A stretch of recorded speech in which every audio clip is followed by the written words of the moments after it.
Hey everyone, Rob from Southgate Media Group here. Before we get started with this podcast, we have a quick message. If this is your first time checking out the show, we love that you found us and we really hope you enjoy it. What we have to say is for the subscribers. If you enjoy our shows, would you please donate to help keep these going? We don't want to have to put traditional ads on these shows, but this does cost money. So we really do rely heavily on donations. To make a donation to the show, please go to our website, www.southgatemediagroup.com. Go to the page for the show, and in the upper right-hand corner is a donate button. It takes you right to PayPal, and you can donate whatever amount you want. Thanks a lot for listening, everybody. And now, on with the show.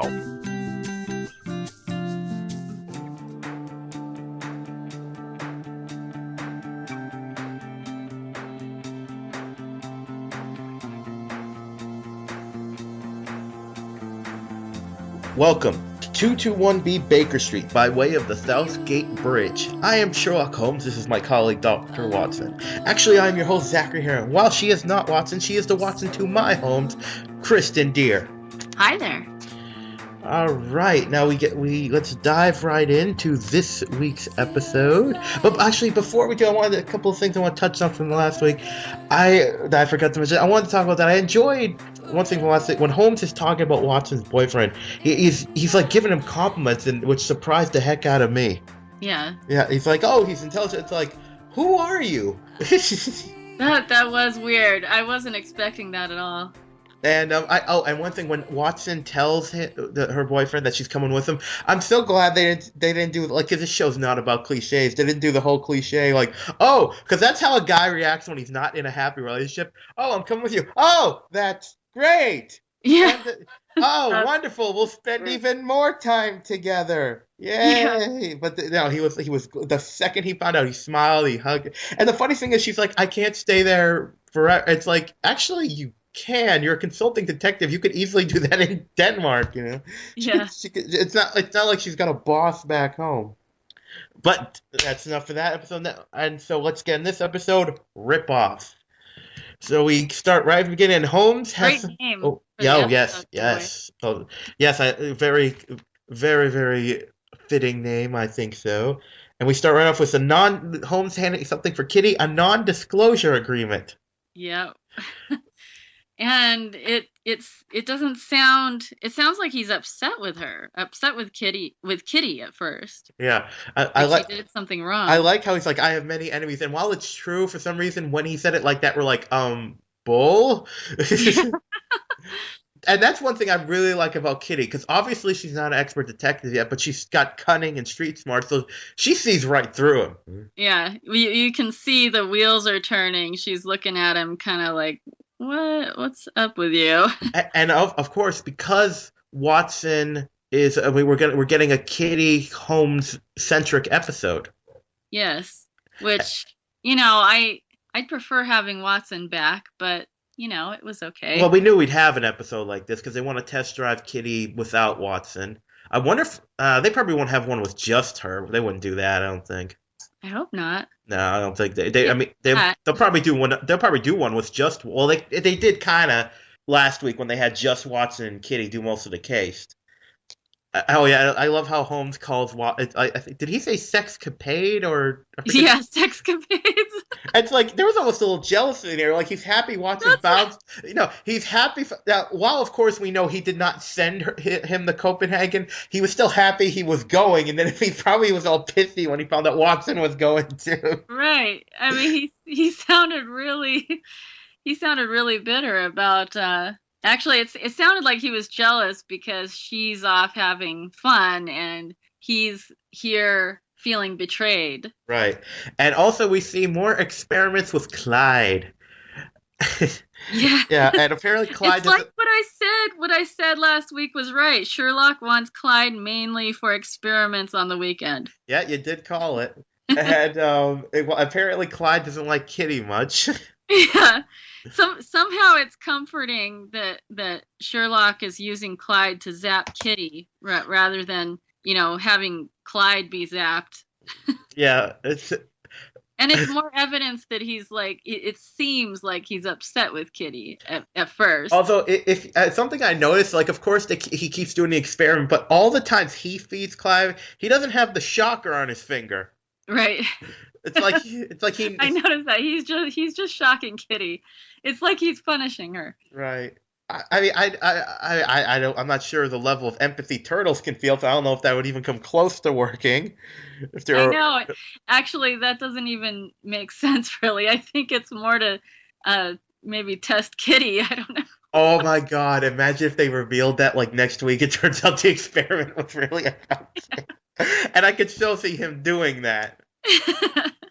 Okay, so next we got now. I don't know if anyone else picked up on this, but I got a real CSI Miami moment here. Did you pick up on that?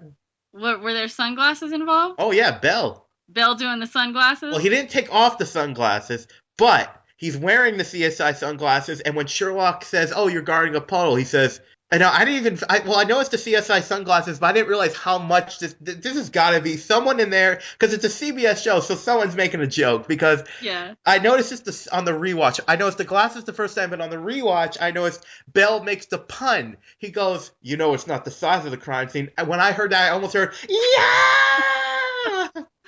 I mean, if only he took off his glasses. Well, they probably don't want to make it too obvious, but right. But come on, he says the pun with the glasses on. Yeah, I get it. Actually, they kind of do that on all the CSIs. It's just that the sunglasses make it. Well, that's what makes it CSI Miami. I think it's the Who music.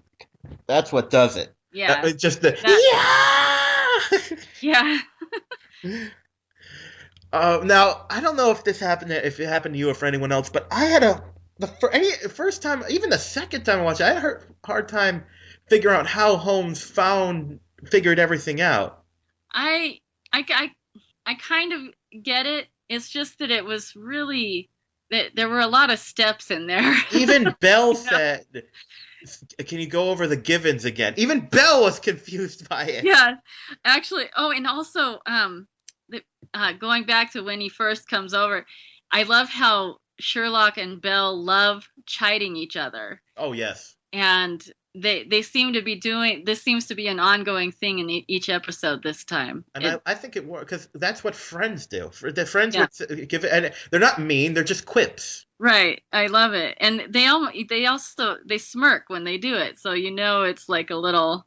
It's all in fun, But yeah, given the givens, well, one thing leads to another, but normal people are still lost here. Yeah, I'm like, what? Wait, but so now I kind of get it. Like the body I think he's saying the body got hooked by the illegally parked car, and then the car got towed with the body. Now at first Holmes thinks that the tow truck ripped off the hand, which. Although he never really says later that he changes. The theory changes, but he doesn't say that. But he never. I mean, they never really say. Well, he did. He does say that. He says when they find out that, or when he realizes that it was a weightlifter, he says, "Oh, it's much better than my other theory." Oh, he does say that. Okay, Johnny talks so fast sometimes. Every so often he miss one. But the thing about the body is he never really said, like, I don't get how so the body was just in the street and a car parked over it? Yeah, the whole thing was kind of weird, and they said, "Oh, there was significant damage to the body." It didn't look to me like there was significant damage. It looked almost totally intact except for the hand. Well, that's the kind of thing that can happen in TV shows sometimes. Like when you have a line that's based around practical effects. Yeah. It's not like they didn't see the body. It could be like, "Oh, look at all the bumps and bruises," and then they looked. Oh. It's the best example of the TV show Firefly. There was an episode where they had to dance. Now the joke was gonna be that he couldn't dance, but they had to do lines during the scene, so they rehearsed while dancing, and he became too good at it, so they threw in a line like, "Oh yeah, I know this dance," because the actors had practiced so much they couldn't have this line about him being a bad dancer. Yeah. So stuff gets changed. But love that show, by the way. Yeah, but now the thing is, I don't. So let me understand. I understand they said, "Oh, it's a down." Now I can buy the tow truck driver not knowing he's towing a car with a body. I can buy that fine. But so let me understand something. I don't. It was late, but still, nobody noticed a bodybuilder, spoiler, a bodybuilder ripping a man's hand off and shoving him into the street. Yeah. I don't care. I understand the whole New York. Now, if it was just a mugging, fine. I could buy no one saying anything. But it was a man getting his hand ripped off. Right. I was thinking the same thing. I'm like, okay, all this was supposed to happen in the street? Wait, that doesn't make any sense. Now, they used the excuse it was a downpour. It doesn't matter. Hand off. Right. I mean, that was like that takes significant, space and movement and, I mean, that somebody would have to see that. And even actually the whole reason that Sherlock knew that the guy was dead before he was dragged by the tow truck, the whole reason he thought that was because the tow truck drivers wouldn't have heard him scream, or because the tow truck drivers didn't hear him scream. And so he says, oh, they surely would have heard him scream. Right. But if there's a downpour and there's, the sound of the tow truck, usually, they might have music or they, turning the tow truck on, turning the ignition, it's going to make all this noise. They might not have heard him scream. So, I mean, there were a lot of things that were off about this. Yeah, well, it's basically just that. It's I don't know. It's just something feels weird about that. Everything else in the case, I didn't have a problem. It's just that aspect of it. Yeah, that whole part. I don't know. I don't understand why they even did it that way. They didn't have to have so many twists and turns, right? Yeah, right. I don't know. They could have had it make a little more sense. I don't know. I think they must have. I think you must be right about the circumstances. So that's probably what it was. It was probably something that got changed. Yeah, there has to be something that went wrong, and I don't know. Maybe well, I don't know. Hey, well, we'll see what happens. But we have in the case, we have Gregson. Apparently, he's in a spot of bother. And something's going on at this point in the show. We don't know what yet. That he did something. Yeah, the big question is, what the hell did Gregson do? Yeah. Why would he hit someone? Oh, I loved Aidan Quinn in this episode. He really played it to the hilt. Yes, definitely. They're all one of my favorites. But yeah, he's one of them too. All the actors are really great. Oh yeah, but just something about Gregson, this one really stood out to me. And of course, we get the Emmy scene now. The thing, I mean, could Sherlock be taking a piss out of the Emmy anymore? It's like, I've discovered this, and I knew that. Yeah, I love how Sherlock is utterly bored with the Emmy. It's not even bored with the Emmy. He's not even seeing the Emmy. He's saying it to Belle. Like, you should have listened. We've been over this. I mean, she just keeps talking about all the things that she refound while Sherlock is there, finding something. I was hoping for a punchline there, something from her or someone to just be like, "Oh, shut up." Like,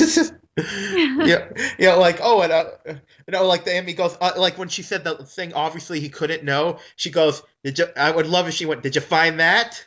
Yeah. It was kind of she seemed like she was just like doing her job, whatever. Well, I can believe she's dealt with him before, so she doesn't even hear him. Yep. And so we get a little deductive from Kitty here, who notices he has absolutely no body hair, and and she even pulls a Watson and asks if the marks on his arms are chemo. Right. Actually, I thought it was kind of funny that the Emmy didn't mention that he had cancer, while Kitty goes through an entire spiel discovering the fact that they do that a lot. They give the main characters the exposition to make them sound like it's. But it sounded kind of funny. That's true. Especially with that ME who was just like standing there, saying all this stuff. She was like saying all the details. and yet she stops for, it was just. I find it funny. Obviously, they didn't do it here, but I always find it funny when the character sees something on the body and he goes, "Wow, how did I miss that?" It's like, Oh yeah, obviously that wouldn't happen. there was actually, it wasn't an ME, but there was a huge case in my home state like a year or so ago where they found out this. I don't know if it was a medical examiner or some kind of CSI, and she like ruined thousands of cases. I think it was negligence mostly. Jeez. Yeah, so it does. So Emmys do screw up in real life. But I don't know how I missed that. I wonder if that's how they did. that happened in Gotham. It's like, hey, check under the ear. There was a penny in the body's ear. Oh yeah, that actually, when it's something really big like that, it's always hilarious. Like, oh, how did I miss that? When it's like right, Oh wait, obvious. How about when it's in someone's throat? It's like, oh, Yeah. how did I miss that? It's like, it's in the throat. Obvious, it's right there. Now, I'm not an Emmy. I don't know how, but I'm guessing I would check the throat. Yeah. Especially when they're all cut open, the rest of them, Anyways, Okay. no, but I like the because I never knew this about. It's funny when you learn something because the shirt. Oh yeah, the it's- holes. Yeah, and it's I never thought of. I mean, I never thought about specially made shirts or something like that, but I found that interesting.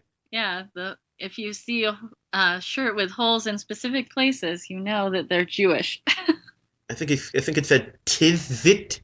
Yeah, I don't know.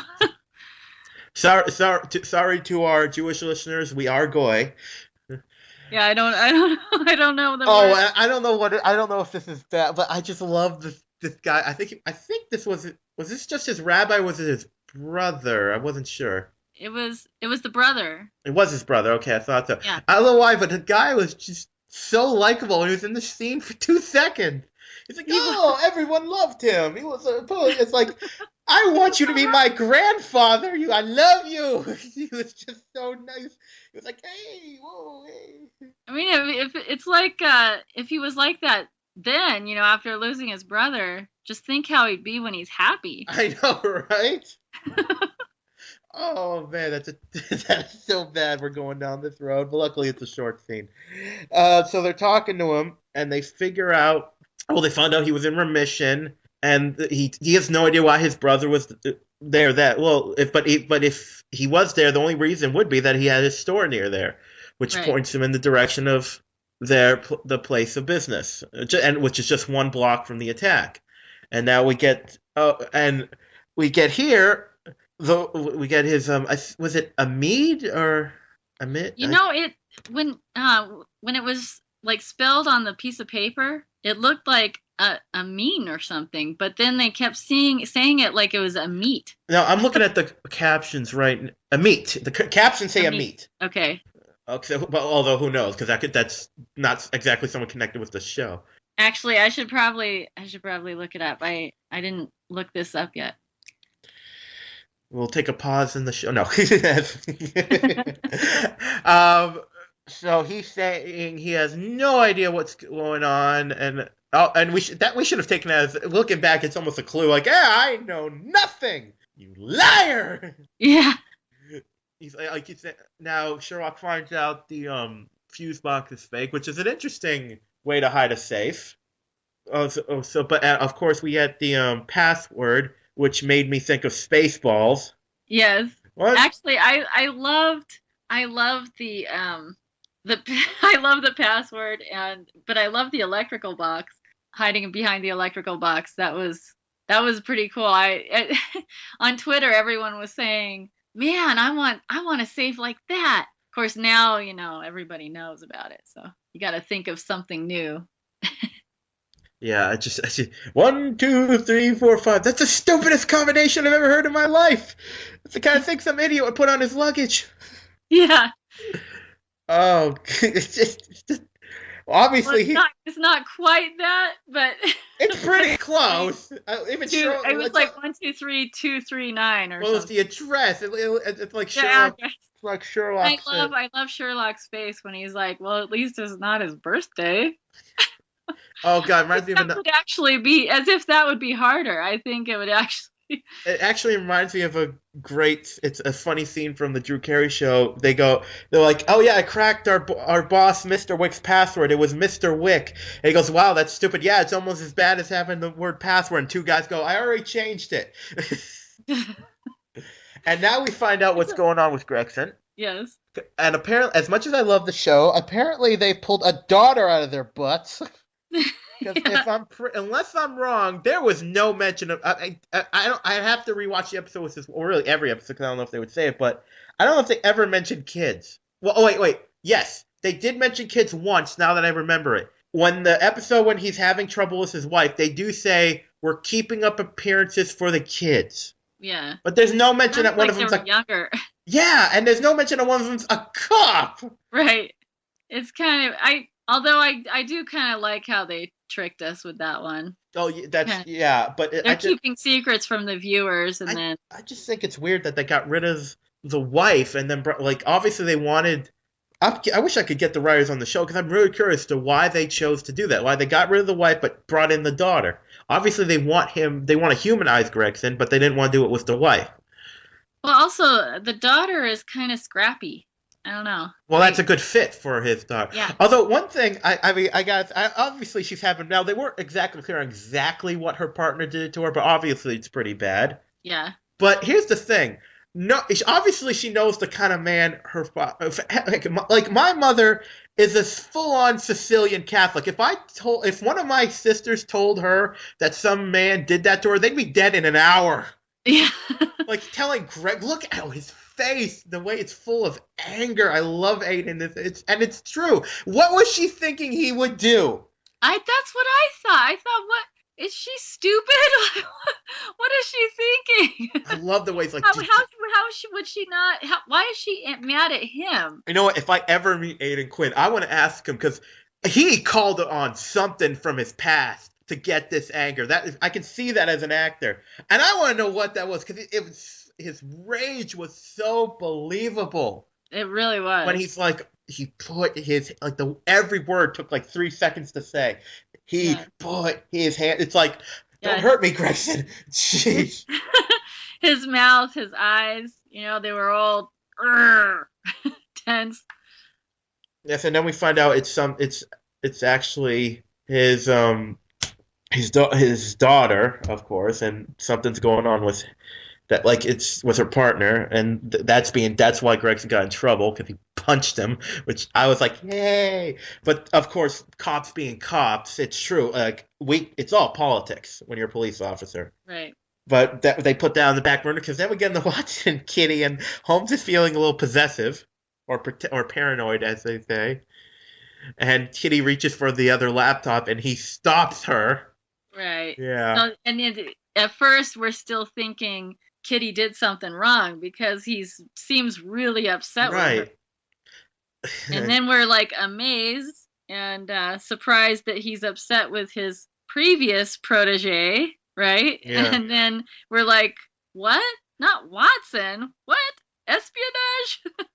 And then we find out that he discovered what we thought was completely deleted, the casebook of Sherlock Holmes. And I was actually happy because I was like, yay, it's back. Sort of. Yeah. For a few minutes. And then we learned it was 474 pages. Yeah. But we also learned that she trashed it. Right. But although we don't know if there's copies. Right. But I mean, he dug it out of the trash. He dug it out of her trash on her computer. And so then it's a little confusing after that. It's like, why is he quite so upset? If she threw it away, it's not like she published it, like Kitty says. I like how Kitty defends her. It's like, what's the big deal? Yeah. And then Kitty, I like how he thanks. He's like, thank you for making me angry. Because once it dissipates, brilliance. Right. And we get this part where he says he figured out that he's a diamond smuggler because of the... Now, this makes sense. See, only the beginning didn't make sense. The rest of the case makes perfect sense to me. Right. Like he says, the shipping manifests were in English, and the lining of the safe... Duvetine, which I looked up. And Okay, now obviously he says it took me again. I didn't understand this till the rewatch, but one of his customers was some kind of Nigerian. Was it a doctor? Was he just a doctor? Or was he a UN official? I thought he was basically a diplomat. He's a dead Nigerian diplomat. Okay, well I'm watching it because I just want to make sure. But yeah, but one thing I find funny is that apparently the guy was because of course his customer was using the box and then he died. Right. Okay, he was a translator. He was a UN translator with the Okay. Nigerians. That's what he was. So obviously he would have had UN clearance. Right. But here's what I find funny. The man dies, and Moshi keeps using his The mailbox, right? And no one notices. Like you would think that would be one thing. Okay, he has died. Let's check all his records. Make sure. Well, remember he was doing it at midnight. No, what I mean is the box was still in the man's name, Right. and like you would think someone would check. Hey, obviously the payment stopped, but like I just find it funny that people don't check that sort of thing. And Well, but the other guy was in on it, you know? I just find that I'm surprised like that kind of thing is not and here's another thing. The guy is a Nigerian translator. I'm supposed to believe they don't have their own secure shipping? Yeah. He used a mailbox store. Well, he was a translator, not a diplomat, so I guess he probably would be an American. Yeah, he would be an American citizen, most likely. No, he's listed. Well, I'm nitpicking. I just find it funny that no one noticed that the guy's name was still being used. And Well, go ahead. let's see, but the mail was going directly between the mailbox, right? So, and both of the people working at the shop, the only two people working at the shop, they were both in on it. Right. Yeah, I know what you mean. It's just, it's yeah. Well, I know that should have been a bit. Well, it's what hints them to more that we don't know yet that the other guy's in on it. I do like how at first he thinks the honey stain means that Moshi towards the end was becoming a little less more inscrutable. So that's why he sold the diamonds and he wasn't really paying attention to his Right. yeah. Eating sandwiches and all. That's a weird. I should have looked that up because that was a weird sounding sandwich. Did he say shrimp? Yeah. What the hell gets shrimp in a sandwich? I like shrimp tacos. I don't like shrimp here. In my opinion, I don't care if it's from the ocean. It's still a bug. I mean, I don't eat bugs. Oh, I like shrimp. I love all seafood. It's good stuff. I'm picky about seafood. But so through lip reading, we get a lot of lip reading in this episode. Yeah, we get a lot of the clues. And it turns out they have found Moshi's briefcase. Yeah. And there's blood on it, which tells them so it tells them it wasn't just a simple robbery. Right, and it was from the trash. Now it is odd that one of the reasons that Sherlock realized that it wasn't the tow truck. You know, one of the reasons he realized it was the like someone who ripped it off was because it was such a bloody mess around there. But like, they said the other end of the handcuffs, the other side of the handcuffs were a bloody mess, and yet I don't know. It's just weird. Oh, wait, Like maybe wait, that's it. Maybe that's well, no, yeah, that's what it is. Because if it was a simple hand being ripped off by the tow truck, because the briefcase is the variable, because the briefcase was nowhere near the scene, so that means there was the party like got the hand off. I think that's what it is.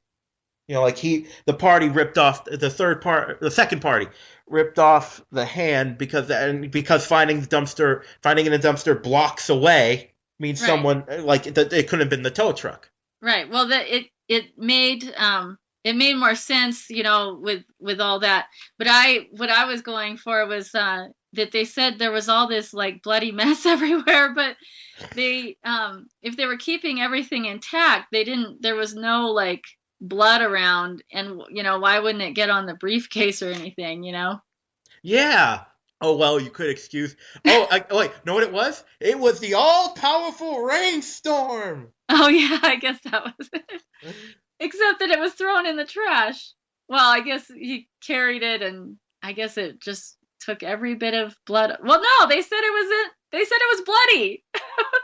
They said it was bloody when they It was got a it. selective rainstorm. It Yeah. wanted to preserve some of the evidence, of course. Yeah, there were a few little, details that were. By the way, was anyone curious about what the picture was that you can't unsee that Belle was talking about? The picture. When Belle, it's right before that scene. Belle's talking about their list of diamond smuggler suspect, and he says this one guy got caught with a stash of diamonds strapped to his leg. Oh, It's like there's a picture you cannot unsee in there. I almost wanted Kitty the face to go as she closed it, because she. that would have been funny. I wish they put that in there. Yes. So we get Belle visits Holmes, and he's getting a little puppet show. Yeah. I love his reaction to the crash test dummies. Some messed up puppet show. That was the best. Yes, it was. And this is when Holmes believes that the hand was ripped up. And like they talk about, I like when this almost made into favorite lines when Belle goes and he goes, that's not the sound it makes when you rip off someone's hand. Yeah. Oh man. There were some really funny lines in here. Also, the funny thing is, obviously, we know because they hired a. Oh yeah, he says that the evidence. You're right. It says that the evidence is better to support the hand ripping, but Right. I find it funny because wouldn't it be easier to just hire some guy to cut off the hand? Yeah. It's a little quicker. Yeah. Probably.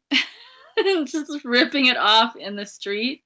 Because that's one thing they don't say. Obviously, we know a weightlifter who can clean and jerk 500 pounds could rip off a man's hand, but how long would that take? Except it was also it was a broken wrist, right? Right, and unless I'm wrong, can't you? And I'm going by stuff I've seen in movies, so who knows how right it is. But once you break someone's wrist, can't you slip the handcuff off them? Yeah, that would be easier too. Unless it's really tight, I guess. I mean, their hand would have to be the same size as their wrist if it was really tight. We're getting to We'll this. just let that one go. We're getting in the weeds. Yeah, we're getting into the minutia of it, and we get another. So he tells him that a weightlifter probably did it, and I love when Belle says, as much I don't want, as much as I don't want to have give you steal a body from the morgue, that's not a real person. Yeah. But I like the science of this, figuring out because those kind of that's what they're for. They're to simulate human conditions. Right. I thought it was funny though how Belle's mind even went there. Because he knows Holmes. This is season 3. He knows Holmes. That was funny that he actually was thinking, oh man, is he gonna want to steal a body? And so after this, we get a scene with Gregson and his daughter. And one thing I'm glad, because if you look on her badge, it does, well, not her badge, her name tag, it does say Gregson. Because one thing, this is a little thing I just want to mention. I am so sick of shows where the daughter is like arguing with the father, and she's like, my last name isn't that, it's mom's name. It's just something that happens. I just think it's stupid, but whatever. It's just that it doesn't even happen here, so it's barely worth mentioning. So it turns out that Gregson Sr. needs to shake the hand of the jerk that put his hands on his daughter, and we get this thing because we were all thinking the same thing. Was she going to be one of those, like she says, one of those women that calls the cops then defends the man? But no, and she's right. It's as sad as it is. The way police, I mean, look what's happening. I'm not going to be specific, but look what's happening in the country. Like the way some police act and treat. Like she couldn't just go up to her captain and say, "We are dating. He put his hands on me. Fire him." You can't do that. Yeah, because of the politics. Very true. Like she would be seen as a rat, which is stupid but sadly accurate. Yeah. And also, I kind of feel like there might have been a deleted scene here where Gregson was asked to shake the guy's hand. Well, or at the very least, maybe it was in the original script. Yeah. So he's obviously against it, but she tells him she doesn't, like we said, she doesn't want to be a victim. So from there we go to the gym, and we find out Holmes has only read the first page of the memoirs. And yet he's just completely invested in this betrayal. You know what's funny? When he says that weightlifting website, the first time I swore he said Body by Bane. I thought it was like some kind of Batman reference. Yeah, I did too. That's what I thought. But apparently it's Body by Pain. Okay. Well, that's what I still think it sounds like he's saying Bane. Yeah. And I prefer it. Yeah, I was thinking Batman too. But so he sees the weightlifter that someone who's at that gym from close by.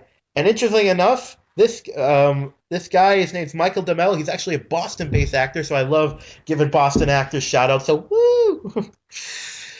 And he challenges him to a test of strength. Now, because of what happens here, this is the funniest thing, by the way. I know. In any elementary ever. I really wished I hadn't watched the preview, so I would have been surprised by that. Oh, I didn't see the preview. I did. I really hate when they put stuff like they should have left it out of the preview. Now, I didn't look this up. I wonder if this is obviously it's a trick for Holmes, but I wonder if that's a real thing because I think I've heard of this test of strength. I think it's a real thing, like pulling the hand over. Really? I thought it must be a trick that like an actual trick that maybe someone's pulled before. Well, anytime you're doing something, someone says, "Let's play by such and such rules," you know it's a trick. Did you ever see Escape from L.A., the Kurt Russell movie? I did. There's a scene where the bad guys have the drop on him. If they just shot him, the hero would be dead. So he says, "Why don't we?" I think he says. He either says Singapore or Bangkok. I have to look it up. But let's play a little Bangkok rules. And he takes a can, and he says, when the can hits the ground, this is when we shoot. And they're like, all right. He throws the can up, shoots them all, and then the can hits the ground. Yeah. It reminds me of that. Bangkok rules. Yeah, and it just made me think of that. Cause he's like, no, we're not. Oh, I love how he says we're not colony prisoners or something like that. Yeah. What a weird. I know he's British, but it's like, okay, I didn't know that was a term. But all right. I think the guy was just standing there like he was all confused. We all confused. It was, and then he just kind of goes along with it. He doesn't know what the hell's going on, which I thought was hilarious. I mean, he fell for it so stupidly, and it was. Oh God! This was a small part, but I like this guy because he was just boom right in the face. and he still didn't wisen up. He takes that thing and wipes his nose and throws it on the floor. He doesn't even realize what's going on, even after it happened. Well, the funny thing is, before I saw the blood, I thought Holmes was just trying to get a closer look at the scratch. Oh, okay. Oh, there's a line here, not a favorite line, but still worth mentioning. He's like, Bell's talking to, he used this really weird term. I don't know what he said. This is one of the guy who works at the gym. I'm sure he's being offered a gym membership as we speak. Yeah. Now, so that was, and then it gets to DNA. Now we get this scene with the lawyer. Now this woman, her real name is Leslie Hendricks, and I'm a big fan of hers because for years, You once I tell you this, you probably go like, oh yeah, it's her. She played the ME on Law and Order for a few seasons actually. Okay. And she was always entertaining on that. Just once, I thought that was worth mentioning. So it turns out that he has reason to deal. That he wants to give up the guy that hired him for reasons of moral conscience, which we find out later is bull. I love how we found out later that everything he says right here is complete bull. Yes, complete nonsense. It makes me laugh because I'm watching. He's going. His voice was, I don't know, Dutch. Because when I first heard that, I thought he was picking that out of his butt, but now it almost sounded like his voice was, I don't know, French, Martian, Japanese. Yeah. He spoke with a lisp. Sounded like he was missing some teeth. You're probably looking for a guy with a scar on his left cheek. Because now you realize, oh, that's why he's being so specific. Yeah, and then he also he pretends like he can't get the name right, and then of course he's easily tricked on that one later. Oh, I love this when he goes, "You got me, but he's still out there. The people are not safe." And it's just this. I'm already saying this episode's got rewatch value just for that. Because it's like, shut up. I know. I love rewatching some of these sections where it's just it's just so funny to see after you know what's going on. I mean, they kind of plan out these characters so well, and they're always tricking us viewers. Oh yeah, I wonder why they. I mean, I don't know if it was on purpose, but they gave him an interest. Like Dana, I should check if that's a. I should have checked if that's a Sherlock Holmes name, because Dana Casimir. It sounded like someone. Oh! I forgot to mention when he goes up to him and says, "Sorry, no autographs." Seriously? That did seem a little weird, as if. Well, I'm sure there are people that, because weightlifting is a professional sport, but he immediately thinks, "Oh, right. You're here for." I'm surprised there wasn't a bad flirt to Kitty.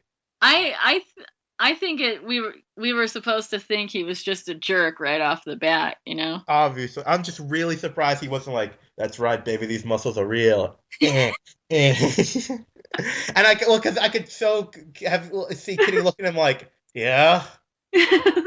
He starts like flexing to the to a kind of a beat of his own voice, He lifts things up, puts them down.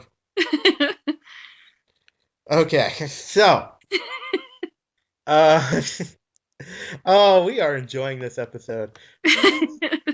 So they go to the store because, of course, Amit's name is on the list, and he suddenly remembers a confrontation between Moshi and a South African man, where two other people. He's like, "Oh, by the way, the two other names are da da da and da da da," and they're like, "Aha!" It's just so funny rewatching it, knowing what we know. Well, actually, this is the point where I kind of had. I felt like there was a hint right there that he was part of it because of the way he said their names, and he almost gave like a little smirk and like twinkle in his eye when he said it. Well, you should always be suspicious of someone who's that forthcoming. I figured he was in on it, but I didn't suspect he was that much in on it. I thought he was just going to be in on the diamond smuggling. Yeah. That I guessed. I mean, he was not only so specific about everything, but then just like giving the exact names. Oh, these exact names, I believe, like as if, trying to say, oh, I'm not sure. Yeah. And by the way, I love the heart of gold. Well, he's like, back from Casimir, because he's like, I tried to tell him I could just rob the guy, but no, he wanted him dead. And then we get the whole ice to create fat stacks and all that. Yeah. So they investigate the man, and he's also in the diamond business, and he's got an expired visa, which is enough to get them to talk to him. And that's short enough. But now we get this, and one of my favorite side stories from this episode, Kitty talking to Gregson. Oh, I love that. That was a beautiful moment right there. I'm telling you, just like when in the first season, well, the first couple of seasons really, where I've said a million times that they must have researched, like they must have talked to real addicts, gone the real rehab, because Holmes was believable in his actions as an addict. This one, I have no doubt they talked to real battered women to get research for this. Yeah, I mean everything just it all seems so realistic. All the characters. Nothing's cliche because they don't have just her they had the moment where Belle reached for her and she reacted, which is realistic, but it wasn't like that's not her all the time. You know what I mean? Right. That's such a cliche. That's not how it. Now, of course, women who've had that horrible thing happen to them are affected, but a lot of them are like this, just trying to become different. Right. And we get she's telling she's like, Sherlock's teaching me read lists, I'm still learning. He's like, and Gregson's just like, I think you're doing fine. Yeah. And she's like, she can tell even you need someone to talk out loud with this about. Yeah. They have that great moment where he's like, I can't, like she's talking about how helpful. well, obviously, when you've been hurt like this, because believe me, I know you collect father figures. Right. When a man hurts you, you collect. When men are nice to you, and Holmes is one, and I could definitely see Gregson being one to her. Yeah. And you don't really think about the fact that Gregson has done so much for Kitty by allowing her to work with them, even though he required Joan's blessing, but that's kind of just more proof of how much he values women. Well, and that's probably why they had the whole reason they had the daughter was so they could have the moment with Kitty, Yeah. which is fine. It's not. There's nothing. I'm good with that. And she tells like he's like he doesn't know what he wants if he can shake the person's hand, but she's like the whole reason she came here is because even her family, friends, everyone saw her as a victim. They never saw her as differently. So Yeah. she's telling. He's like, now I like this because it wasn't just this was not a one-sided argument. Well, not argument, discussion, because she says you gotta let it happen, but then he says to her, but the difference is, and I love this point because it's true. And he doesn't say between you and her, but it is that's the implication of the line. He's saying the difference is she has to see him every day, and Right. Kitty obviously hears that. Yes, and that's like an important point right there for later. It's you can hear it in his voice that's very that's the most upsetting thing about this. And we don't know yet, but how she hears that, and then she can take care of that part so that Gregson and his daughter can kind of have the best of both worlds. Yes. So from there, we get the scene where the interview. I'm not even gonna. By the way, I don't know if I even should try to say this man's last name, so I'll just say the South African guy. I think it was Oostel. See, Wait. just say the South African. Oostel. I don't know. The South African guy. I'm talking to him. Oostoltsen or something. Oostoltsen or I don't know.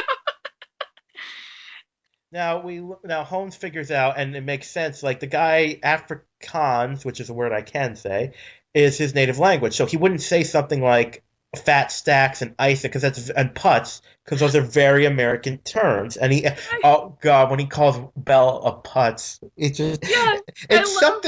something so wrong. Well, Johnny Lee Miller just saying putts and fat stacks. I love that whole scene right there. That it's another one of the funniest scenes. I mean, there were like 2 or 3 here that were so funnier than in most elementary episodes.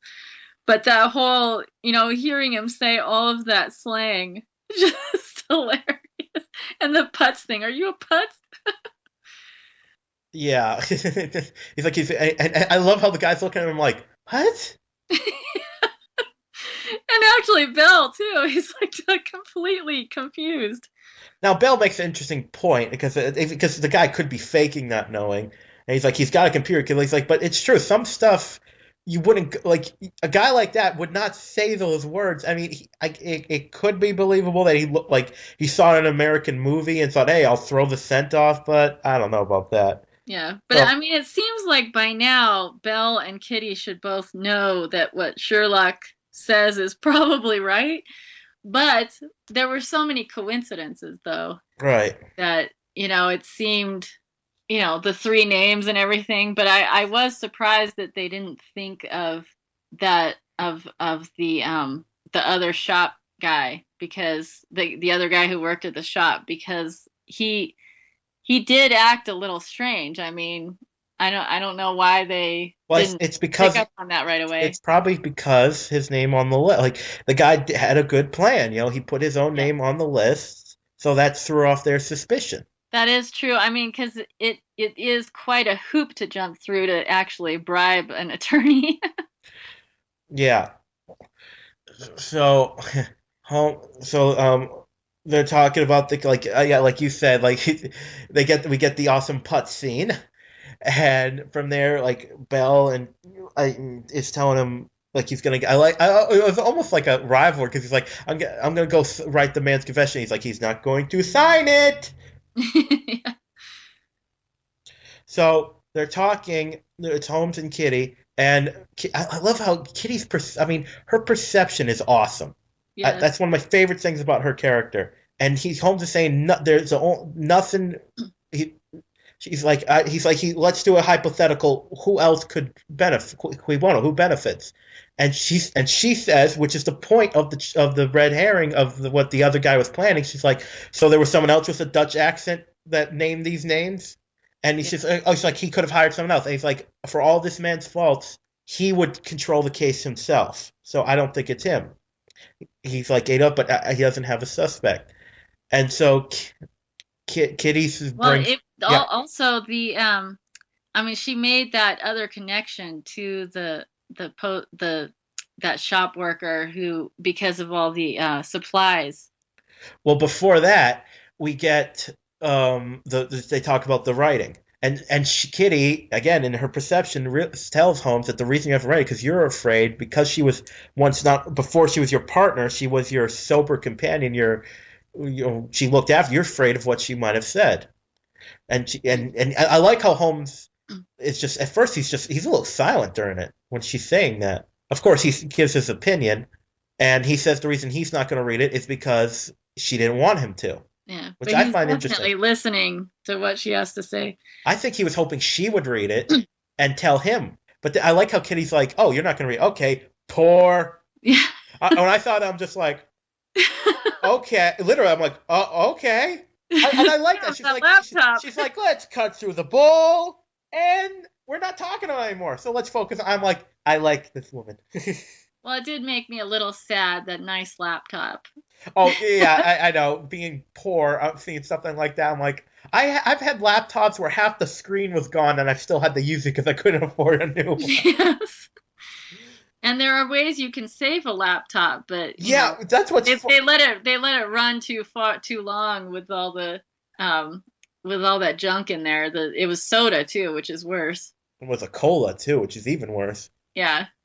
I mean, it gets all kind of gloppy in there, and it's running. It's still running. You have to take the battery out. And we still don't know if there are copies. And it was smoking. There was smoke coming out. We still don't know if there's copies. Right. We don't know if this is ever going to be brought up again. So, but this is and like I said, we look at Holmes feeding Clyde here. He's not wearing the buzzer thing. He's not even wearing it. So, but Kitty says. Also, when she does that, it seemed like I was wondering if she was itching to do that, since she didn't really need to bring it up in the first place. And yes. Ooh, looking at it through that, yes. Yeah, it seemed like she just wanted it out of their hair. It seemed like she was really itching to pour something on that laptop and get rid of it. Yeah, so now I love this episode was so good as a detective, because earlier Holmes does, okay, just humor me, hypothetical, someone else that could have done it, and then Kitty does it too. She's like, okay, look, this is evidence that some of the supplies for the money came from this store. Because I forgot to mention earlier, we found out that they had him losing the money was complete. And then when he said, I lost the money in a poker game, like, I need the money for my family, I lost it in a poker game, I'd be like, did we skip a step here? I caught that too. I was like, what? Did you really want it for your family, or you want it for gambling? I figured he just was hiding the money. But we see the money was used from, it was wrapped with stuff from his store, which again, I know it's a common thing, but idiot. And now, so anyways, and I love this because again, Kitty turns Holmes' thought thing back on. She's like, thought experiment. What if he is the killer? He's like, well, then he's trying to kill himself. But just what if? And from there, they figure out. And I love that idea that, like, okay, just a what if. And the what if leads them to the truth. Yeah. And even Clyde goes, you're right. Ding! That was good. That was a cute little, ding, ding, ding. Okay, so here they're talking to him. Oh, and this is when he says the man's name, right? Because we can't even say this name right, so that's suspicious. Yeah.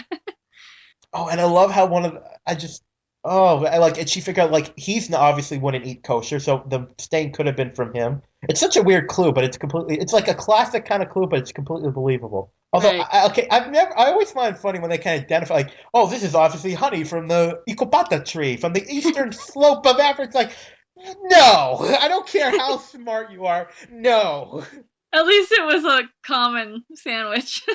Are you familiar with that sandwich? Because I don't know. Well, I've heard of it. Oh, so you have. I'm not totally familiar with it, but Sounds I have heard of it. disgusting. So, and he's saying, obviously, the classic bad guy. He's saying you're crazy, you're out of your mind. Then he says the guy's name right, and he's like, "Listen, I'm a student." He's like, "Yes, but you're." And I love how the guy's wearing a. Because if I'm having a criminal enterprise, and I'm not buying expensive belts, I'm hiding the money in an offshore Cayman's account. Yeah, that was kind of odd. He actually shows up in it, you know. And I like Bell's line. You can finish your PhD in prison. And I mean, again, that's like a CSI. You'll be able to finish your PhD into. That was that was a total CSI Miami line. I should have looked it up to see if the because I would imagine if it's one of the writers from CSI, he's like, haha, I'm gonna put this in, or he's like friends with the writers from CSI, so he's like, I bet you $5 I can reference CSI in my show. So the guy, it's a very subtle reference, but right. yeah, it's all those little puns and little silly jokes and things. They're all at the beginning of all those CSIs. Oh, and I love the scene with Gregson's hands. I just want to mention that before I talk more about the guy giving stuff up, because it's like I didn't know what he was going to do when he walked into that room. And this little putz, he's like, oh, it's okay, I'm leaving the police force. But I'm jumping ahead because the other guy's like the lawyer's in the office, and she's like, yes, how about if I give up my supplier too? How's that? And it's like, and they're like, yeah, that would probably help. I just love how like we're gonna follow. And like the second they said we're gonna follow the money, the guy knows he's dead to rights because the idiot been spending it. Know what that's like? It reminds me of it was Goodfellas, I think, when they do the big when they pull that airport job, and he says to him, listen, at least for this amount of time, spend none of it. And the guys start coming in with one guy comes in with a new car, one guy comes in with a fur for his wife. It's like, what did I tell you? Yeah. Yes, I guess stupid criminals don't have any way of controlling themselves. Right. Especially when they eat those sandwiches. Yes, exactly. And I would have gone away for two if it wasn't for the honey. But so we get this again, the awesome thing where Gregson goes and he says to him, "Tell her I'm leaving the force." And he's like, "Hannah will be very happy." He's like, "No, not her. Your other friend, the British one." And I said, "Oh God, I love that." And Gregson's just like, "Aha!"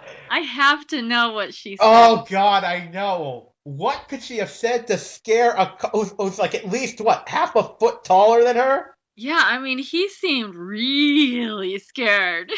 I really wanted. Please tell her. Please tell her. Tell her I said that.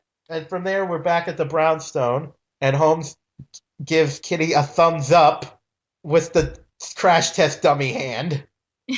Okay.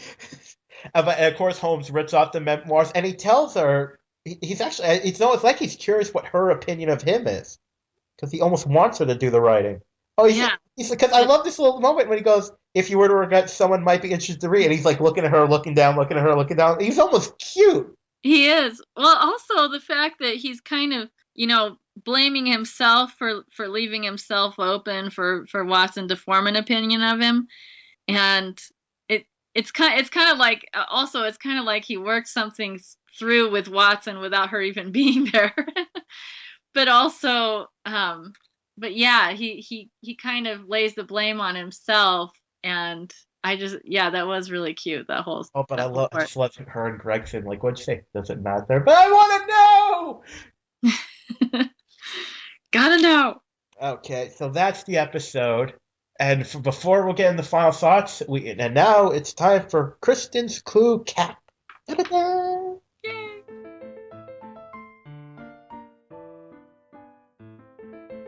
So this week, the crime was the murder of the handless man, Moshe Shapiro. And there were a ton of clues this week. The first of which was that the hand that they found was ripped off, not cut off. Ripped off as in the title, rip off, of the episode. The next clue was that there was no, and this is where it got kind of weird, okay, as we talked about earlier. There was no parking in the spot where the hand was ripped off, and the trash had not been picked up, which meant that a car had been parked illegally and taken away by a tow truck, and this leads Sherlock to think that the hand was torn by the tow truck and the body dragged under the towed car. Yeah, whatever. Okay. So then it got good again. Okay, so then the next clue was that the tow truck drivers heard no screaming, meaning the man was already dead. Okay, but then once they bring Moshi in, Moshi's body, the next clue was that the man had signs of bone cancer. Okay, and also he had holes in his clothing indicating that he wore Jewish garb, and then that led them to Moshi's brother, who said that he had a shop nearby the area where he was murdered, and the other clue combined with that, the other clue was that he was murdered in the middle of the night, and so that leads them to the shop. And the next clue was that the shop had new security and a safe containing a coded ledger, which I don't think they ever decoded. And the next clue was that the safe was lined with duvetine, okay, and a dead Nigerian translator was still receiving mail there. And that led to the idea that Moshi was dealing in blood diamonds. And so then the next clue was the cops found the briefcase with in the briefcase in the trash, which was had been a bloody mess. Okay, and it had the handcuff on it. So that led to them realizing that the hand was not ripped off by a tow truck. Someone took it off for the briefcase. And so then the next clue is that Sherlock figures out that, okay, so if Moshi's wrist was broken, then it was conceivable for a bodybuilder to rip his hand off, which leads to a nearby gym and conveniently to the guy who ripped off Moshi's hand, right? And so then the next clue was that the weightlifter gave them the list of 3 more people that he had been ordered to kill, and said that the man ordering the hit sounded Dutch. Okay, and this lines up with the idea that Moshi was diamonds. This lines up with the diamond smuggler Leonard, okay, who had threatened Moshi in front of the 3 witnesses whose names were on the list given by the bodybuilder. Okay, and so, but then the next clue, but Leonard doesn't know all of the slang that was used in the letter ordering the hit. Okay, so then the next clue is that the weightlifter had the 50K, which had no prints, but it was packaged in supplies from the shop where Moshi worked, and one of his and then the guy who worked for him was on the list. And okay, so but why was Amit's name on the list then of people to kill? Okay, so then they just had to make the jump from to the fact that Amit had bribed the weightlifter's attorney to tell them a false story about Amit's murder. I mean about Moshi's murder. And so, of course, Amit is the murderer. Okay, but that wasn't really a clue getting them all the way there. They kind of made that jump. Okay, so that's it for the clue cap. Well, that was very nice. But now back to the action. Okay, I'm going to do some of my favorite. Okay, my favorite lines. Paranoia is the byproduct of being consistently right. You should aspire to it. Number 2. Messed Up Puppet Show. And that's all my favorite. The other ones were like moments, but those are my favorite lines of the week. And we also like to remind the fans, if they would like to get in touch with us, please check us out on Facebook, Baker Street Podcast, BakerStreetPodcast@gmail.com, and of course, Baker Street Pod on Twitter. We got some great things in the works. So if it pans out, we'll let you more. Now, final thoughts, Kristen. What did you think of the episode? Well, I like how they sort of kept secrets from the audience, and then they surprise us. First with Gregson hitting a cop, and then later with Sherlock seeming to be mad at Kitty, and so that we have these two really big things going on. It seems like something totally different, and then they surprise us, and so I really like that. And I like the mystery somewhat, but there were a lot of problems with it, as we talked about earlier. And then also I didn't really like, not having Watson there, although they've made her a little bit kind of snarky, and she hasn't been very nice lately.